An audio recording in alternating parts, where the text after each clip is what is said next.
Hi friends, Nitin Gupta. आज मैं आपके लिए नॉन प्रॉफिट ऑर्गेनाइजेशन के न्यूमेरिकल्स के साथ हाजिर हुआ हूं। लास्ट वीडियो में मैंने प्रॉमिस किया था आपसे कि कुछ न्यूमेरिकल्स करेंगे, short numericals as well as long numericals, logic समझाने के लिए कि हमने अभी तक क्या सीखा है। आज हम शॉर्ट न्यूमेरिकल्स करेंगे फंड बेस्ड अकाउंटिंग पे, सब्सक्रिप्शन के नॉर्मल और टेक्निकल क्वेश्चंस और एक्सपेंसेस से रिलेटेड कैलकुलेशंस। तो मैं Nitin Gupta under the heading of tricks and tips of accounts आपके साथ न्यूमेरिकल्स शुरू करता हूं। तो सबसे पहला न्यूमेरिकल हम लेंगे फंड बेस्ड अकाउंटिंग पे। बच्चों, मैंने टीएस ग्रेवाल के क्वेश्चंस को बेस लिया है। लॉजिक क्लैरिटी के लिए आपके सामने रखता हूं questions. Prize fund 50,000, prize awarded 12,000, match expense 15,000। सबसे पहला कंसेप्ट ये कहता है कि हम अगर आपको फंड बेस्ड अकाउंटिंग समझा रहे हैं तो फंड बेस्ड अकाउंटिंग कहती है कि जो भी हमने फंड क्रिएट किया है उस फंड में हम स्पेसिफिक खर्चों को ही लेंगे और स्पेसिफिक खर्चों को उन कंसर्न्ड डोनेशंस या इनकम से प्लस माइनस करेंगे लॉजिक समझाने के लिए।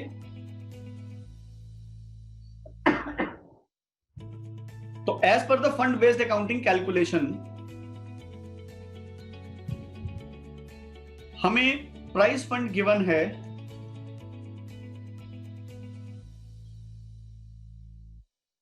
50,000,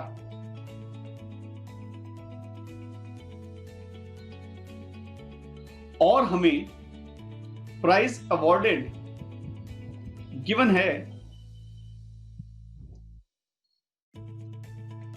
12,000।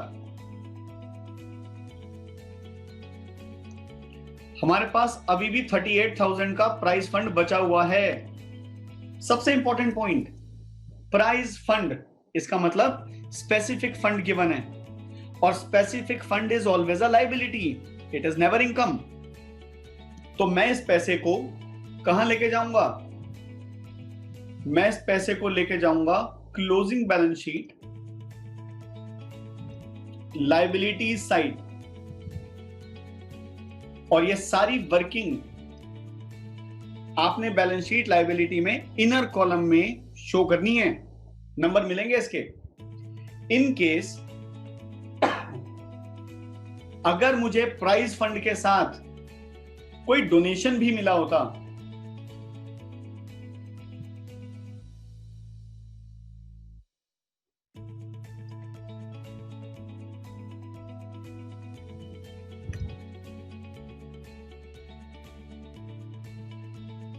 $10,000, तो मैं यहां डोनेशन को ऐड कर देता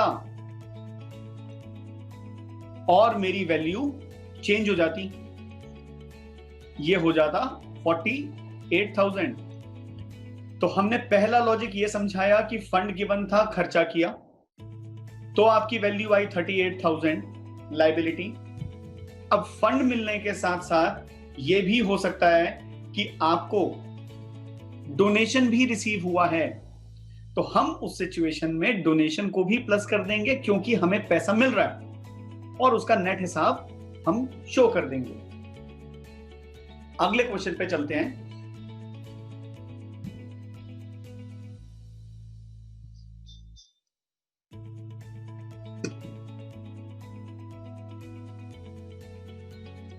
प्राइस फंड गिवन है 50,000, प्राइस अवॉर्डेड गिवन है 72,000। सबसे पहले इसको वर्किंग में सॉल्व करो।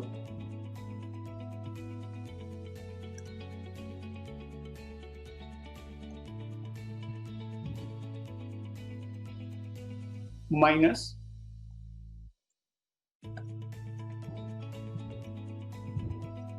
Price awarded. अब लॉजिकली ये नेगेटिव आ रहा है, क्या मतलब हुआ इसका? फंड कम पड़ा हुआ था, खर्चा ज्यादा हो गया है। तो आप इसे वर्किंग नोट 1 के तौर पे दिखा दो क्वेश्चन में। और ये जो अमाउंट है 22,000, it shall go to the expenditure side of income and expenditure account. तो यहां से मैंने आपको यह समझाने की कोशिश की कि अगर आपका खर्चा ज्यादा हो रहा है तो उस केस में हम ये पैसा इनकम या लायबिलिटी के तौर पे बैलेंस शीट में नहीं लेके जाएंगे, हम इस पैसे को खर्चे के तौर पे बुक्स में इनकम एक्सपेंडिचर साइड में शो कर देंगे। ओके, अब हम अपना थर्ड क्वेश्चन शुरू करेंगे बच्चों।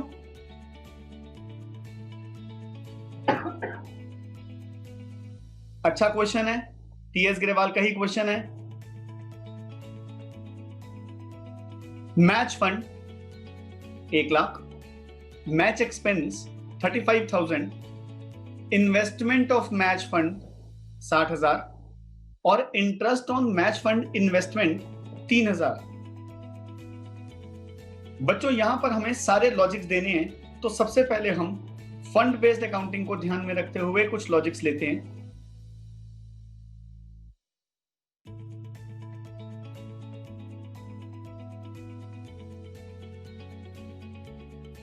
हमें मैच फंड गिवन है 1 लाख,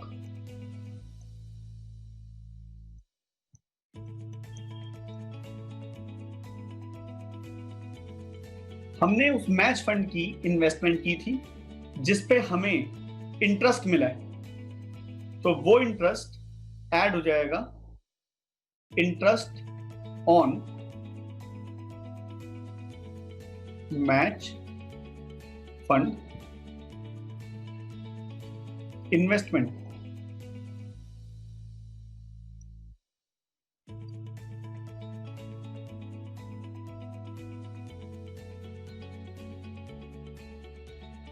खर्चा हुआ है मैच पे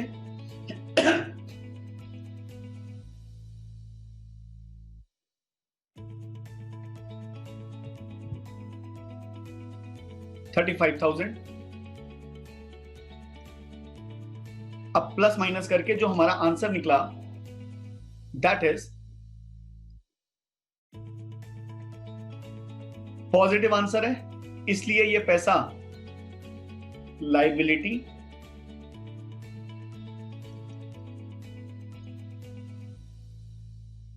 क्लोजिंग बैलेंस शीट में जाएगा। क्यों? स्पेसिफिक फंड के तौर पे मेरे पास मैच का फंड 1 लाख पड़ा है, उस पैसे को मैंने कहीं पर इन्वेस्ट किया जिस पे मुझे 3,000 की इनकम हुई, मैंने वो इनकम भी ऐड की क्योंकि वो स्पेसिफिक का पार्ट है, और मैच एक्सपेंस का जो भी खर्चा हुआ है उसी से रिलेट मैंने उसे माइनस किया। तो बेसिकली मेरे पास अभी भी 68,000 रुपए पड़े हुए हैं, बाद में यूज कर लेंगे। So therefore it is a liability as per closing balance sheet. अब सवाल आता है कि इन्वेस्टमेंट ऑफ मैच फंड ये कहां जाएगा?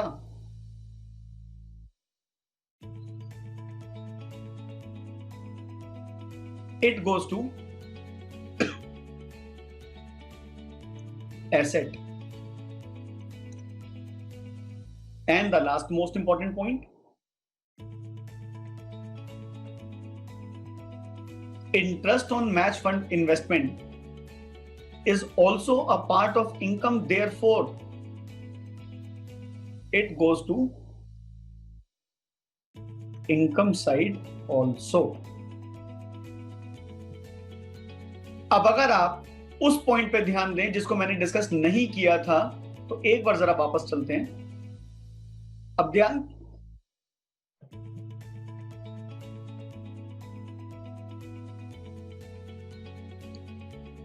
ध्यान देना, हमें प्राइस फंड गिवन था, प्राइस अवॉर्डेड गिवन था, मैच एक्सपेंस गिवन था। मैंने प्राइस फंड और प्राइस अवॉर्डेड लिया और मैच फंड कहीं नहीं लिया। क्यों? क्योंकि मैच फंड का प्राइस फंड या प्राइस अवॉर्डेड से कोई ताल्लुक नहीं है।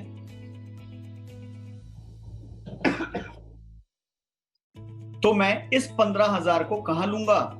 मैं इस 15,000 को नॉर्मल एक्सपेंडिचर में डाल दूंगा अंडर द हेडिंग इनकम और एक्सपेंडिचर, क्योंकि लॉजिक ये कहता है कि अगर आपने कोई खर्चा किया लेकिन उसके नाम का स्पेसिफिक फंड नहीं है तो खर्चा ही कहलाएगा। भाई जब हमारे पास फंड ही नहीं है तो कहां से लेके आएंगे उसके पैसे? हमारे लिए वो एक नॉर्मल एक्सपेंस है और नॉर्मल एक्सपेंस के तौर पे हम उसे पे कर देंगे।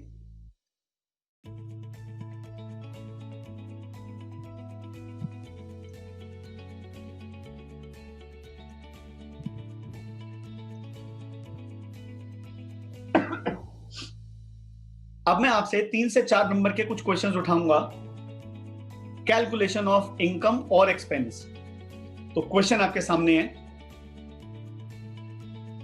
Calculate the amount of subscription credited to income and expenditure account 1 April 2018 31 March 2019। मतलब जो ईयर है हमारा, वो ईयर हमारा अप्रैल टू मार्च है, 2018 से 2019। तो यहां से पहले तो यही समझ लो कि अगर 1 अप्रैल है तो ये बिगनिंग हो गया और 31 मार्च है तो ये एंड हो गया। अब हम आगे की वर्किंग कर लेते हैं। हमें सब्सक्रिप्शन इन एरियर्स बिगनिंग 50,000 और एंड 25,000 गिवन है। इन एरियर मींस आउटस्टैंडिंग, कमा चुका हूं, मिला नहीं है। Subscription received in advance beginning 30,000 and 70,000 और ड्यूरिंग द ईयर मुझे सब्सक्रिप्शन रिसीव हुआ है 3 लाख। अब मैं जब इसे सॉल्व करूंगा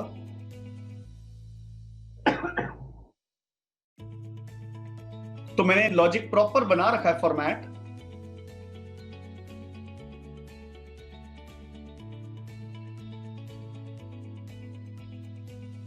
सब्सक्रिप्शन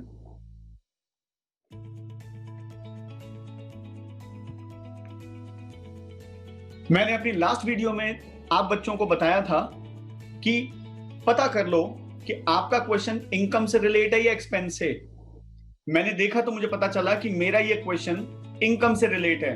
पूरा फॉर्मेट लिख लिया, subscription as per receipt and payment account, 2 item plus और 2 आइटम माइनस। पहली आइटम प्लस में मैंने आउटस्टैंडिंग एंड और रिसीव्ड इन एडवांस बिगनिंग बता दिया। दूसरे में मैंने आउटस्टैंडिंग बिगनिंग और received in advance at the end बता दिया। क्यों? जो आइटम्स गिवन होंगी मैं जरूर लूंगा और जो आइटम नहीं दे रखी मैं छोड़ दूंगा। पर मुझे यहां सब कुछ गिवन है। कैसे?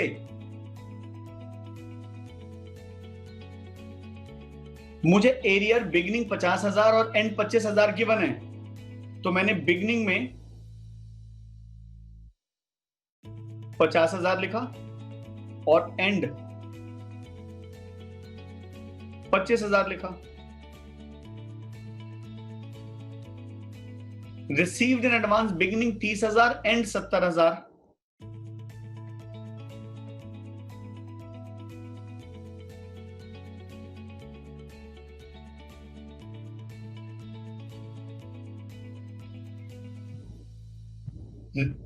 Subscription received during the year 3 lakh. अब मुझे ऐसे सिर्फ प्लस माइनस करना है, तो प्लस माइनस करने के बाद मेरा आंसर आपके सामने आ जाएगा। तो 3 लाख में 25,000 और 30,000 आप प्लस कर लो और 50,000 और 70,000 माइनस कर लो, तो ये मिला के हुआ 55,000 और ये मिला के हुआ 1,20,000। तो नेट इफेक्ट क्या निकल के आया? 65,000। 3 लाख में से माइनस कर दो।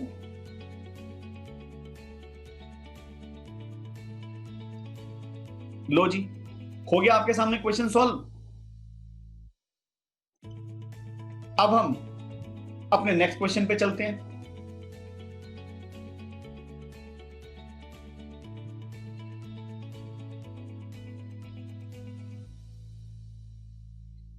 बेटा नेक्स्ट क्वेश्चन एक्सपेंस से रिलेट है। Calculate the medicine to be debited to income and expenditure account for the year ended 31 December 2019। इसका मतलब कि जो ईयर कंसिडर हो रहा है वो जनवरी टू दिसंबर हो रहा है, जेडी कैलेंडर ईयर। मुझे मेडिसिन का स्टॉक गिवन है, मेडिसिन के क्रेडिटर्स भी गिवन है और मेडिसिन पेड इन एडवांस भी गिवन है, बिगिनिंग और and. During the year medicine कितनी पे करी वो भी गिवन है। तो यहां से इतना क्वेश्चन पढ़ते ही मुझे ये बात तो समझ में आ गई कि जो क्वेश्चन सॉल्व करना है ये क्वेश्चन खर्चे का है। खर्चे का क्वेश्चन है तो हमने लिखा मेडिसिन और ब्रैकेट में लिख दिया 31 दिसंबर 2019। Stock opening 40,000, closing 19,000। तो ओपनिंग लिखा मैंने 40,000 और क्लोजिंग लिखा 19,000। बेटे क्लोजिंग स्टॉक, प्रीपेड एंड और आउटस्टैंडिंग बिगिनिंग, ये तीनों आइटम्स करंट ईयर की रिलेट नहीं है। क्लोजिंग स्टॉक का मतलब क्या है? अगले साल यूज होगा माल, क्योंकि ईयर के एंड में बचा है। प्रीपेड एंड, साल के एंड में एडवांस दिया, वो भी अगले साल यूज होगा। और आउटस्टैंडिंग बिगिनिंग, पिछले साल के चले आ रहे खर्चे, वो करंट ईयर के हो ही नहीं सकते। हम ये सब अपने लास्ट वीडियो में डिस्कस कर चुके हैं। Creditor for medicine 17,000 opening, 27,000 closing. तो आउटस्टैंडिंग बिगिनिंग इज 17,000 और outstanding and is 27,000। Paid in advance beginning 20,000 and 12,000।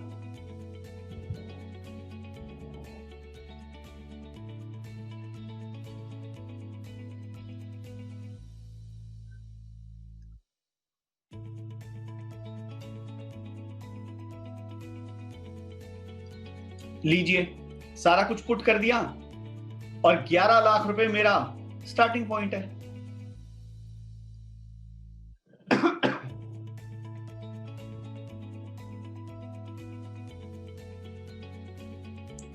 मैं इन तीन को अगर ऐड करूं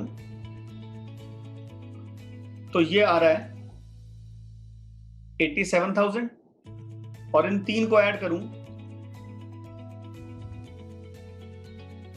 तो ये आ रहा है 48,000। इसका मतलब पॉजिटिव अमाउंट ज्यादा है, कितना? 39,000। तो नेट आंसर हो गया 11,39,000। मैं उम्मीद करता हूं कि हमारा ये कंसेप्ट थ्रू है। अब ये सोचो कि हमें इसी क्वेश्चन को सॉल्व करने के लिए अगर कंसेप्ट इस तरीके से दिया जाए कि अब आप इस क्वेश्चन में अलग अलग अमाउंट्स निकालिए, मेडिसिन पेड, मेडिसिन कंज्यूम्ड, तो मैं क्या करूंगा? मैंने इसके लिए अलग से फॉर्मेट बना रखा है। देख लो ध्यान से, मेडिसिन पेड शुरुआत हो गई, आउटस्टैंडिंग प्रीपेड प्लस माइनस किया, मेडिसिन परचेज आ जाएगा, फिर ओपनिंग स्टॉक का प्लस माइनस किया तो मेडिसिन कंज्यूम्ड आ जाएगा। बच्चों, अभी मैं आपका ये वीडियो इसी पॉइंट पे एंड करूंगा, क्योंकि अगले वीडियो में मैं फिर आपके साथ कुछ टेक्निकल क्वेश्चंस सॉल्व करूंगा। पर एक बार में इतना नहीं कि परेशान हो जाओ और ये बोलो कि भाई सर ने तो प्यार से हमें बिल्कुल ही लंबा खींच दिया, मजा नहीं आ रहा। तो मैं आज अपना वीडियो इसी पॉइंट पे एंड करता हूं। अगले वीडियो में हम अपने आगे के न्यूमेरिकल्स कंटिन्यू करेंगे। तब तक अपनी पढ़ाई करते रहो, अच्छी सी नॉलेज लो और पढ़ाई को एंजॉय करो। बाय बाय बच्चों, ओम साई राम।